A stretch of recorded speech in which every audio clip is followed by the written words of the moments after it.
जोहार, नमस्कार। मैं सूरज कुमार आज फिर आप सबके बीच एक और वीडियो में। अभी जो वीडियो मैंने चलाया है थोड़ा देर पहले वोटरों को लेके, उसके बाद आपके भी मन में तरह तरह के प्रश्न आ रहे होंगे। लेकिन एक बात आपको और हम बताना चाहते हैं इस वीडियो के माध्यम से कि राहुल गांधी जी को जो वोटर लिस्ट सौंपी गई है, क्या वो वोटर लिस्ट राहुल गांधी ने खुद से प्रिंट आउट करवाया है? जो वोटर लिस्ट में जो नाम दर्शाए गए हैं, जिन जिन नामों का राहुल गांधी ने जिक्र किया है, क्या वो राहुल गांधी खुद से उसमें प्रिंट करवाए हैं?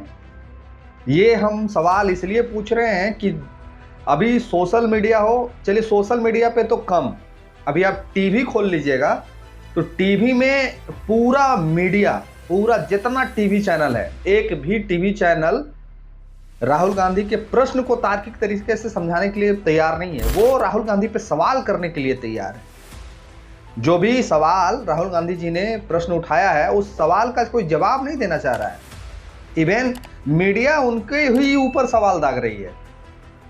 चुनाव आयोग से प्रश्न है, चुनाव आयोग ने उनको सूची दिया, चुनाव आयोग का सारा जो प्रक्रिया होता है वो प्रक्रिया के बाद वो सूची बनती है और वो सूची की जो मतदाता सूची होती है वो उन्होंने राहुल गांधी को सौंपा।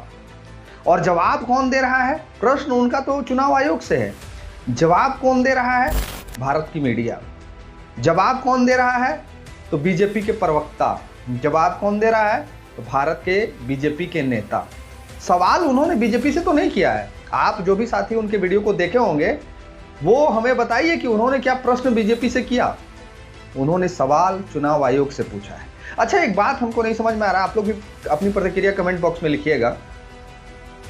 वोटर लिस्ट चुनाव आयोग देता है, नाम उसमें चुनाव आयोग चढ़ाता है, चुनावी प्रक्रिया चुनाव आयोग करवाता है, और उस चुनाव आयोग के वोटर लिस्ट में अगर किसी तरह का त्रुटि है और कोई व्यक्ति आपको बता रहा है तो उससे आप सत्यापित करने के लिए कह रहे हैं। माने ये बात झारखंड की नहीं, पूरे भारत के जनता को जानने का अधिकार है कि जो प्रश्न राहुल गांधी पूछ रहे हैं चुनाव आयोग से, उस चुनाव आयोग को जवाब देना चाहिए या फिर भारत के मीडिया को या फिर भारत के बीजेपी के जो प्रवक्ता लोग हैं उनको। एक प्रवक्ता है, इनका एक हम वीडियो देखे हैं, आप भी इनका वीडियो देखिए, उसके बाद हम इनको भी बताएंगे। जरा सुन लीजिए इनका वीडियो। आज के शब्द क्या थे राहुल गांधी जी के? राहुल गांधी जी के शब्द थे, यदि मेरे प्रेस कॉन्फ्रेंस के ऊपर जवाब नहीं आया तो there will be serious consequences, बहुत घातक परिणाम होंगे। सीरियस कॉन्सिक्वेंसेस को अगर हम ट्रांसलेट करते हैं तो हिंदी में अनुवाद बनता है घातक परिणाम होंगे। क्या घातक परिणाम होंगे? उन्होंने यह भी जस्टिफाई किया कि एक दिन ऐसा आ सकता है कि जब हम ऑपोजिशन वाले, अभी भी उनके मुंह में खुद ही कांग्रेस पार्टी के सर्वोच्च नेता के मुख से यह नहीं निकल रहा है कि एक दिन ऐसा भी आ सकता है कि कांग्रेस पार्टी सरकार बना सकती है। He lacks confidence to that extent. उस हद तक उनके मन के अंदर कॉन्फिडेंस और विश्वास नहीं है कि कांग्रेस पार्टी कभी भविष्य में सरकार बना सकती है। वो आज भी कह रहे हैं कि ऐसा समय आ सकता है कि भविष्य में ऑपोजिशन कभी सरकार बना सकती है। तब चुन चुन कर एक एक अधिकारी को, वो कितना भी बड़ा क्यों ना हो, उसको छोड़ा नहीं जाएगा। इनका नाम संबित पात्रा है, ये बीजेपी के प्रवक्ता हैं। ये कह रहे हैं कि चुनाव आयोग में, जो चुनाव आयोग को राहुल गांधी जी ने धमकी दिया है और कहा है कि आने वाले समय में जब एनडीए नहीं इंडिया की सरकार बनेगी तब हम बताएंगे। और ये हमको एक्सप्लेन करके सिखा रहे हैं भारत की जनता को। इतना ये लोग बेवकूफ़ और मूर्ख समझते हैं। भारत की जनता को ये बता रहे हैं, ये सिखा रहे हैं कि राहुल गांधी भविष्य में भी इंडिया गठबंधन में ही सरकार बना सकते हैं, भविष्य में भी इंडिया गठबंधन में ही सरकार बना सकते हैं। माने चुनाव आयोग से फर्जी वोटरों की बात की जा रही है और उनके जो बीजेपी के प्रवक्ता हैं वो ज्ञान इंडिया गठबंधन वाले लोगों को दे रहे हैं।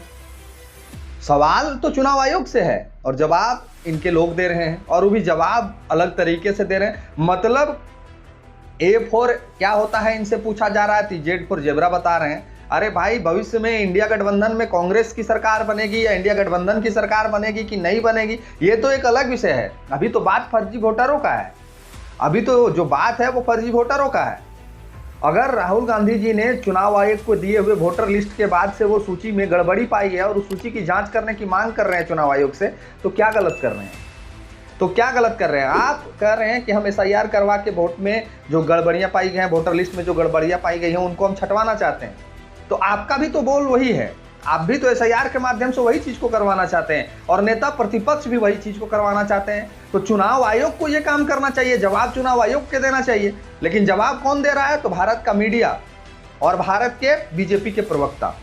सवाल तो आप भी SIR के माध्यम से चुनाव आयोग से कर रहे हैं, सवाल नेता प्रतिपक्ष भी चुनाव आयोग से कर रहे हैं, तो जवाब तो उनको देना चाहिए। अब इनके जो मीडिया है, एक सोशल मीडिया फेसबुक पेज है, फिर से एक बार मोदी सरकार, उसके पेज पे एक वीडियो चला है, उस वीडियो को भी आप देखिए।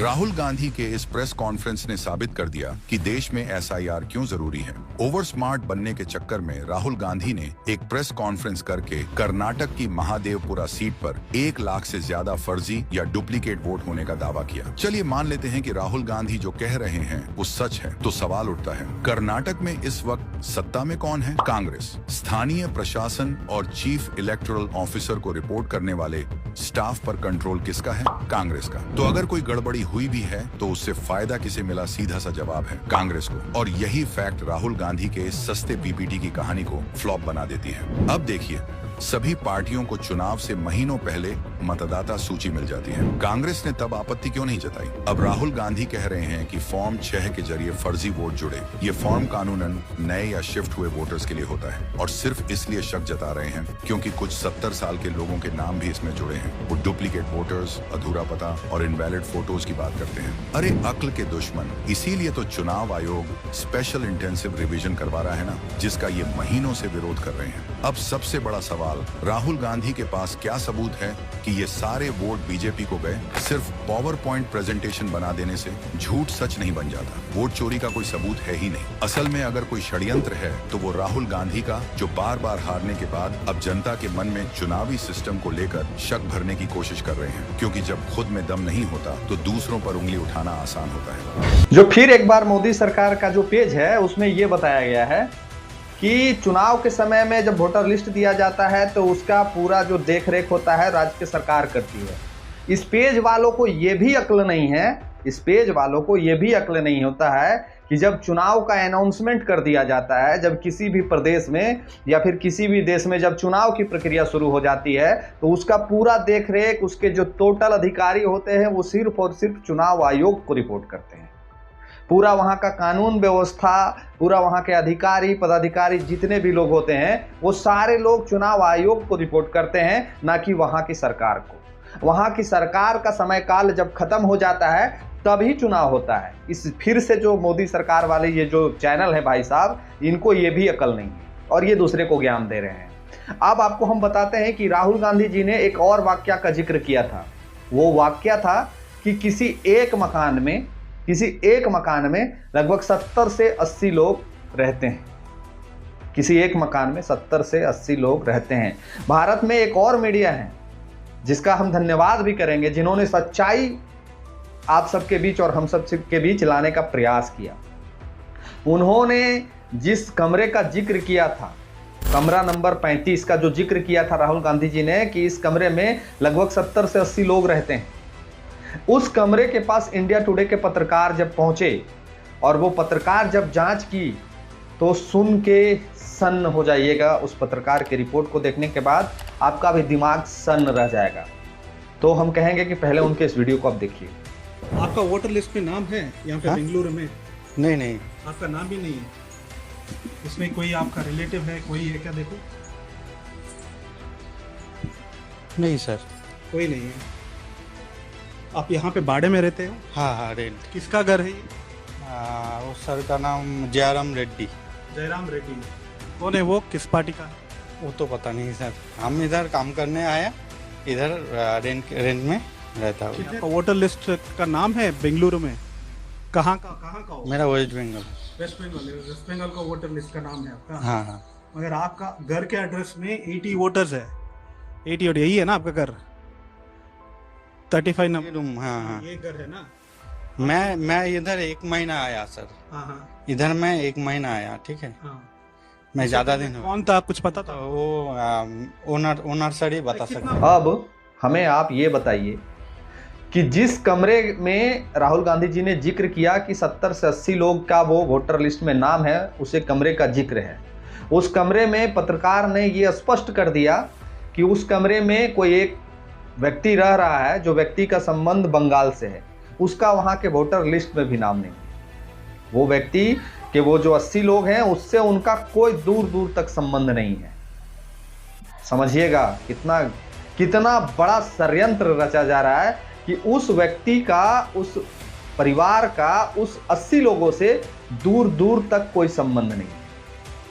जब उस पत्रकार महोदय ने, इंडिया टुडे के पत्रकार महोदय ने उस मकान मालिक को फोन लगाया और जब उसे पूछने का प्रयास किया, तब उनका क्या जवाब है ये भी आप सुन लीजिए। ಬಿಜೆಪಿ ಪಾರ್ಟಿಯಲ್ಲಿ ಸರ್ ಜಯರಾಮ್ ಸರ್? ಸುಮ್ಮನೆ ನಾವು ಪಾರ್ಟಿನಲ್ಲಿ ಏನು ಇಲ್ಲ, ನಾವೇನು ಮೆಂಬರ್ ಇಲ್ಲ, ಯಾವುದಿಲ್ಲ. ಎಲೆಕ್ಷನ್ ಟೈಮ್ ಬಂದ ಬಿಜೆಪಿ ವೋಟ್ ಹಾಕ್ತೀವಿ ಅಷ್ಟೇ.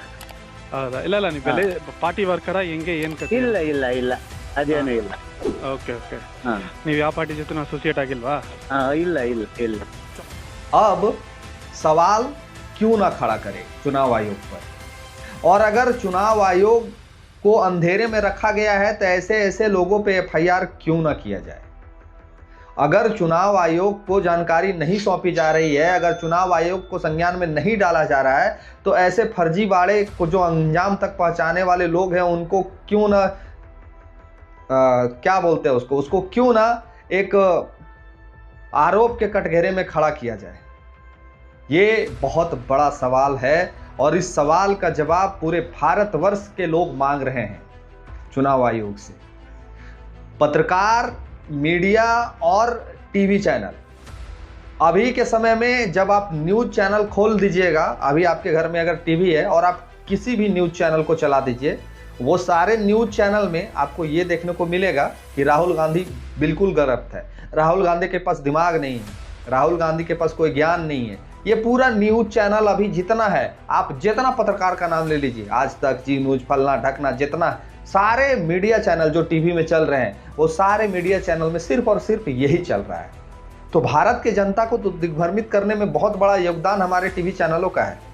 कुछ एक यूट्यूबर हैं जो सच्चाई को दिखाने का प्रयास कर रहे हैं, लेकिन उनके पास लोग कितने, कितना व्यू उनको आ रहा है, कितने लोग उनको सुन रहे हैं, ये बहुत बड़ा सवाल है। अगर 10 यूट्यूबर भी सरकार के और ये फैसले के खिलाफ और ये मुद्दे के खिलाफ बोल रहे हैं, तो वो 10 लोग को देखने वाले लोग कितने हैं। आप किसी भी न्यूज़ चैनल को चला दीजिए, सब में यही गुणगान चल रहा है कि राहुल गांधी गलत है, चुनाव आयोग सही है। तो हम और पूरे झारखंड की और पूरे भारत की जो जनता है वो सवाल करती है इस सरकार से, सवाल करती है चुनाव आयोग से कि जो मतदाता सूची आपने राहुल गांधी को सौंपी, जो मतदाता सूची में गड़बड़ी राहुल गांधी ने प्रमाण कर दिया, ये मीडिया लोगों ने भी प्रमाण कर दिया कि ये गलत है, तो इसके बावजूद आपको राहुल गांधी का सत्यापन चाहिए। इसके बावजूद आप इस बात को नहीं स्वीकारिएगा कि आपका वो मतदाता सूची में गलती है। इसके बावजूद आप कहिएगा कि राहुल गांधी नेता प्रतिपक्ष को सत्यापन करके देना चाहिए। मतलब कि ये तो हद ही हो गया है। भारत की मीडिया हद पार कर दिया और चुनाव आयोग भी हद पार कर दिया है। इनके कुछ एक मैनिपुलेट करने वाले टीवी चैनल जो हैं, वो इस तरह से लोगों को मैनिपुलेट करते हैं, इस तरह से लोगों को दिखाते हैं कि पूरे राहुल गांधी के पास में कोई दिमाग ही नहीं है। वो राहुल गांधी जो पिछले 20 वर्षों से राजनीतिक कर रहा है, उसके पास कोई दिमाग नहीं है। वो राहुल गांधी जो इनके पार्टी के नेता को कितना लाख वोट से हराया, वो राहुल गांधी जो आज सदन में 200 कुछ सीटों का नेतृत्व कर रहे हैं, उनके पास दिमाग नहीं है। और ये ज्ञान कौन लोग दे रहे हैं? जिनका मुखिया में भी जीतने का औकात नहीं, जो शायद अपने पंचायत के वार्ड में चुनाव लड़ेंगे वो भी हार जाएंगे, वो लोग ज्ञान दे रहे हैं किसको? देश के नेता प्रतिपक्ष को, कांग्रेस के पार्टी के लीडर को ज्ञान दे रहे हैं ये तुच्छ लोग, जिनके पास अपना बुद्धि विवेक नाम का तो कोई चीज ही नहीं है। इनको ये भी वीडियो फर्जी ही वीडियो नजर आएगा। ये जो अभी पत्रकार, इंडिया टुडे के पत्रकार ने जो चलाया है, इसको ये लोग भी फर्जी साबित करने पे कहीं पीछे नहीं हटेंगे। वो सारे न्यूज एंकर इसको फर्जी साबित करने में कहीं पीछे नहीं हटेंगे। कभी किसी और का इंटरव्यू, कभी किसी और का इंटरव्यू, और ये मुद्दे को डाइवर्ट कर दिया जा रहा है। सवाल सीधे चुनाव आयोग से है, प्रश्न सीधे चुनाव आयोग से है और जवाब कौन दे रहा है? तो भारत का मीडिया। जवाब कौन दे रहा है? बीजेपी के प्रवक्ता। चुनाव आयोग की तरफ से कोई जवाब नहीं मिल रहा है। चुनाव आयोग की तरफ से यही जवाब आया है कि सत्यापन करके मांग रहे हैं राहुल गांधी से, यानी कि अब एक देश के नेता प्रतिपक्ष को सत्यापन करके देने की भी जरूरत है, और इसी को लोग मुद्दा भी बना रहे हैं कि वो सत्यापन करके दे का ही नहीं रहे हैं। तो जितना हम और आप ज्ञान झाड़ रहे हैं सोशल मीडिया पर, उससे ज्यादा बुद्धि लेके व्यक्ति वो बैठा हुआ है। तो किसी भी के ऊपर, किसी लोग के ऊपर में टिप्पा टिप्पणी तब कीजिए जब उससे ऊपर आप ओहदे पे बैठे हो। ऐसे किसी पे टिप्पा टिप्पणी मत करिए। और सवाल सरकार से होगा, क्योंकि सरकार अभी बीजेपी की है। सवाल इस सरकार के नेता मंत्री से होगा, सवाल चुनाव आयोग से होगा कि उनके देखरेख में चुनाव होता है, और हम लोग इसका भुक्तभोगी हैं। हम लोग इसका पूरी तरह से भुक्तभोगी हैं। ये तमाम चीज़ों को हम लोग भी प्रयास कर रहे हैं कि झारखंड की भी जनता इस चीज़ों को समझे और भारत की भी जनता समझे और अपना आँख खोले। बाकी अपनी भी प्रतिक्रिया आप लिखिए। मिलते हैं किसी और वीडियो में। धन्यवाद। जोहार।